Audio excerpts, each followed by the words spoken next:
गुजरात के भावनगर में brain dead महिला के अंगों का दान कर ग्रीन कॉरिडोर बनाकर उसे अहमदाबाद भेजा गया। समाज में अंगदान को महादान माना जाता है क्योंकि ये मरने के बाद भी कई लोगों की जिंदगियां बचाता है।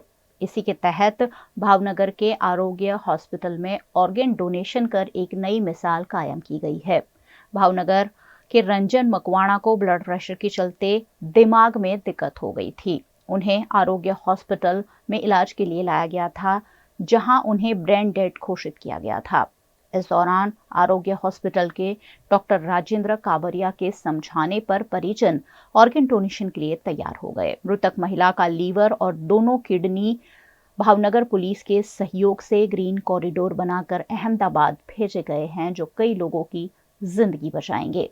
આજરોજ આપણે આરોગ્યમ હોસ્પિટલમાંથી રંજનબેન અશોકભાઈ મકવાણા કરીને જે 46 વર્ષના ઉંમરના બેન હતા, એમને 2 મહિનાથી બ્લડ પ્રેશરની બીમારી હતી અને બ્લડ પ્રેશર વધવાથી અચાનક એમને નસ મગજમાં ફાટી જતા મગજમાં મોટું બધું હેમરેજ થયેલું અને અહીંયા 2 તારીખે દાખલ હતા અને ત્યારબાદ એમને વેન્ટિલેટર પર રાખવામાં આવેલા અને ઘનિષ્ઠ અને ઘણી બધી અદ્યતન સારવાર કર્યા પછી પણ એમની તબિયતમાં સુધારો ન થતાં એમને ગઈકાલે એટલે કે તારીખ 5ના રોજ સવારે બ્રેન ડેડ જાહેર કરવામાં આવ્યા।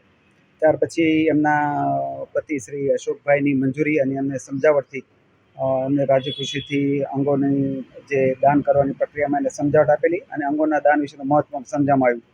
એટલે એમની લીવર અને બંને કિડનીઓ અમે દાનમાં લેવા માટે ગુજરાત સરકારની સોટો નામની સંસ્થામાંથી પરમિશન લઈ આજરોજ ગુજરાત સરકાર દ્વારા એપોલો હોસ્પિટલમાંથી એમની ટીમ આવેલી લેવા અને બંને કિડની અને લીવરનું દાન લીધેલું છે।